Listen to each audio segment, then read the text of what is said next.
Salut à tous, c'est Camille. Bienvenue sur ma chaîne dédiée à l'économie domestique, au nettoyage et à la propreté de la maison.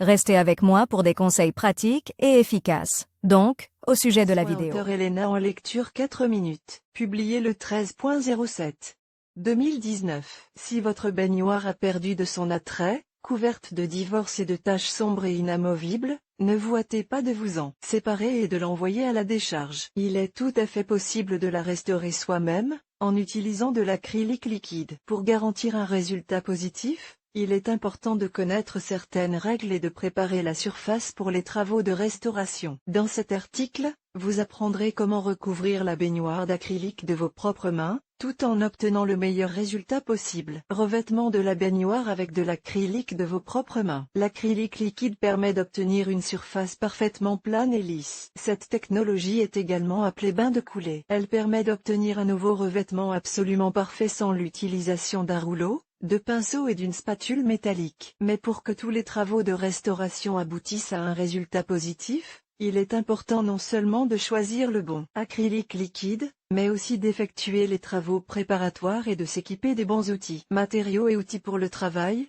Vous aurez besoin de des gants en caoutchouc, un masque respiratoire de vieux journaux ou du polyéthylène coupé, une éponge ou une brosse, un détergent, des graissants de surface, bolgar ou perceuse, un fouet. Tous ces matériaux seront nécessaires à différents stades et vous ne pourrez vous passer d'aucun d'entre eux. Il est évident que les gants et le masque respiratoire jouent un rôle de protection. Mais le papier journal ou le polyéthylène sont nécessaires pour couvrir le sol, car au cours de la restauration, l'acrylique coulera. Et, après tout, il n'est pas facile de l'enlever par frottement. Une fois que vous avez préparé tous les outils nécessaires, vous pouvez passer directement à la tâche principale qui consiste à recouvrir la baignoire d'acrylique liquide. Préparation de la surface pour le traitement. Tout d'abord, la surface doit être préparée. La qualité de cette étape détermine l'aspect de la future baignoire dans son ensemble et la durée de vie du nouveau revêtement. Le principe de la préparation consiste en les activités suivantes.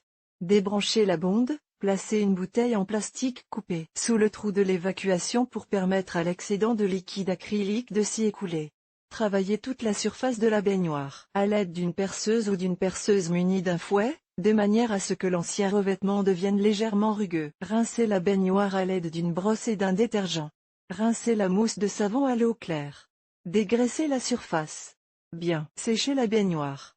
Étalez sous la baignoire de vieux journaux ou du polyéthylène. Vous pouvez utiliser du scotch pour sécuriser la fixation. Comment recouvrir la baignoire d'acrylique? L'acrylique acheté est préparé selon les instructions du fabricant. Mélangez très soigneusement les composants, en gardant à l'esprit que tout matériau de construction peut se déposer au fond du récipient. Pour diluer les composants le plus efficacement possible, vous pouvez utiliser un mélangeur de chantier. Laissez reposer le mélange prêt à l'emploi pendant environ 7 minutes et passez au travail principal. L'acrylique prêt à l'emploi commence à être versé par les côtés, de sorte qu'il s'écoule le long des parois. Réduisez progressivement le niveau de traitement et nivelez le mélange à l'aide d'une spatule en caoutchouc. Il est préférable de l'acheter avec un plan de travail plus large. L'acrylique doit être frotté un peu pour qu'il recouvre bien toutes les parois. Dès que la baignoire est entièrement recouverte de remplissage, la truelle se déplace le long du fond, en nivelant la couche vers l'égout. Une fois la masse uniformément appliquée, attendez environ 5 à 7 minutes, éteignez la lumière et vérifiez la régularité de la couche à l'aide d'une torche. En règle générale, vous remarquerez immédiatement des irrégularités ou des coulures, qu'il convient d'égaliser à l'aide d'une spatule. Si, après l'application de la masse, les taches ou les irrégularités sont à peine visibles,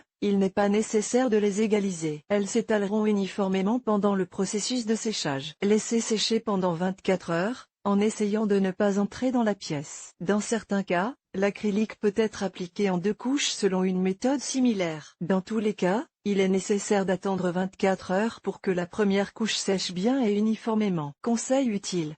Lors du revêtement indépendant de la baignoire, il existe quelques astuces qui vous aideront à obtenir une surface parfaite. Lorsque vous travaillez, vous devez éviter de mettre de l'eau sur la surface traitée. Pour ce faire, tournez le robinet et la douche de l'autre côté. Enlevez tous les objets inutiles, afin que rien ne vienne gêner les moments où vous vous déplacerez dans la salle de bain. C'est sur une surface légèrement chauffée que l'acrylique se pose le plus fermement et le plus uniformément. Pour ce faire, avant de l'appliquer, Soufflez sur les murs un courant d'air chaud à l'aide d'un sèche-cheveux. Veillez toutefois à contrôler le degré de chauffage de l'appareil, afin de ne pas brûler le moteur. L'application de l'acrylique liquide n'est pas une tâche difficile, mais elle est fastidieuse et demande du soin et de la patience. Il ne faut pas se précipiter, mais il n'est pas conseillé de tarder, car le matériau a tendance à durcir rapidement. Le temps de séchage est généralement indiqué sur l'étiquette ou dans les instructions.